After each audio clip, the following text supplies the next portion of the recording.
এ বাবা বন্ধুরা, বুবলিকে তার প্রেমিকের সাথে হাতে নাতে ধরা গেল। মানে তার প্রেমিকের সাথে হাতে নাতে ধরা পড়লো বুবলি। কি আপনারা অবাক হচ্ছেন? প্রমাণ দিয়ে বলবো আপনাদেরকে, ঠিক আছে? এমনি বলবো না।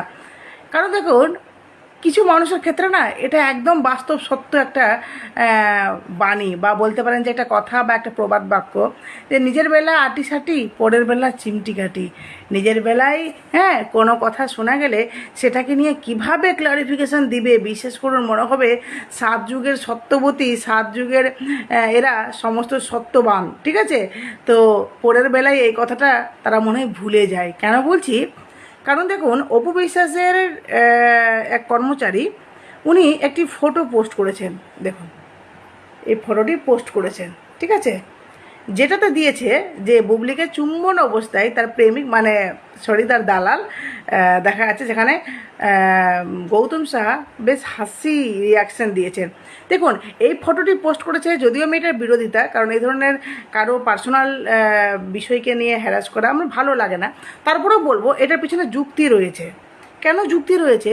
কারণ এই দালাল দেখুন, যে যেখানে বুবলি যায় সেখানেই যায়। ইভেন কিছুদিন আগে সে বুবলিকে নিয়ে একটি পোস্ট দিল যে পছন্দের নায়িকার সাথে দেখা হবে, যার জন্য নিজেকে রেডি করছি। ব্যাপারটা কেমন হয়ে যাচ্ছে না?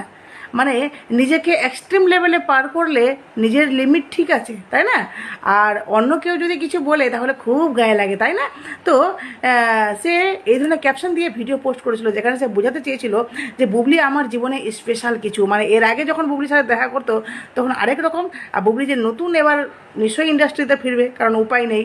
তো এখন বুবলির সাথে দেখা হবে, তো এখন অন্যরকম একটা ব্যাপারটা কেন? নিজেই তো মানুষকে বোঝাচ্ছে যে আমি বুবলির কাছে একটা অন্যরকম, বা বুবলি আমার কাছে একটা অন্যরকম ব্যাপার। তো এবার যখন এই যে এই এই ভাই যখন ফটোটি পোস্ট করেছে, তখন তাদের খুব গায়ে লেগেছে। বিশেষ করুন এবার সে আরেকটা ভিডিও করতে শুরু করে দিয়েছে, ক্লারিফিকেশন দিচ্ছে। সেখানে আবার গৌতম সাহা, ওই যে গৌতম সাহা দোগলা, ঠিক আছে? সে আবার নিজেকে স্টার বলছে গৌতম সাহা। আচ্ছা, সত্যি ভাবি আমি, মানে এরা কি নিজেকে ভগবানের সাথে মানে তুলনা করতে এরা এক পা হাঁটবে না।